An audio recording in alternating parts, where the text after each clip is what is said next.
ആണോടാ മലങ്കോ? ഇത് ജപ്തിയാണോ ജപ്തി?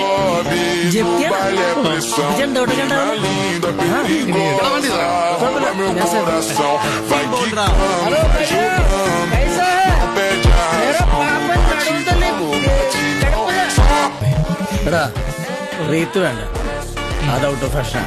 വേറെന്താ? ഓക്കെ, ഒരു ആംബുലൻസ് വേണം, വിളിച്ചു പറഞ്ഞു. പിന്നെ സച്ചിനൊന്ന് വിവരം അറിയിക്കണം. ആധാരം തിരിച്ചു കൊടുക്കാതെ ഐസിയു ഇറങ്ങാനില്ലെന്നാ തള്ള പറയുന്നത്. തല തണുപ്പാണ്. ആഹാ, അങ്ങനെയാണ് നമുക്കൊരു കാര്യം ചെയ്യാം.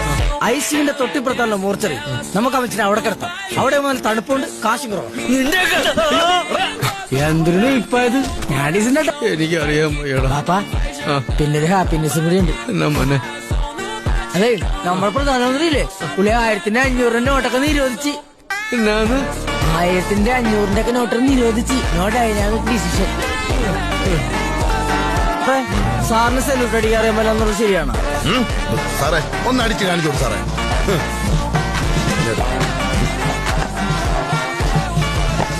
ശരിയാണ്, ശരിയാ. എങ്ങനെയാണ് പോലീസുകാരെ കൊണ്ട് സെല്യൂട്ട് അടിപ്പിക്കുന്നത്? നീയൊക്കെ എന്ത് പണ്ടന്മാരാ? ഇത് കൊറേ പീസില്ലേ, ഇതെല്ലാം ചേർത്ത് വെച്ചിട്ട് പാപ്പന്റെ നടുവിൽ വെച്ചിട്ട് വെൽഡ് ചെയ്യാനുള്ള. നെഞ്ചത്ത് വെച്ച് വെൽഡ് ചെയ്യണം. അതെ, ആ പുരാവസ്ഥനെക്കാട്ടും പഴയതല്ലേ പാപ്പന്റെ വണ്ടി. ഇത് കൊടുത്ത് എന്ത് കിട്ടും? എന്റെ നല്ല ചവിട്ട് നടന്ന് പിള്ളേരെ ഇറക്കാൻ നോക്കും. നമ്മള് രാജ്യദ്രോഹികളാണ്. എങ്ങനെയാണ് രാജ്യത്തെ ഹെൽപ്പ് ചെയ്യലാണ്? അവർക്ക് പകുതി അടിച്ചാ പോരെ, പകുതി നമ്മളടിക്കൂലേ? ഇല്ലേ? ലാസിനെ പകുമ്പുള്ളി പാപ്പ തോറ്റി. ശരിയാണ്. ഹായ്, വാളൊക്കെ ഉണ്ടല്ലോ, എന്താ ആയത് പൂജയാണോ?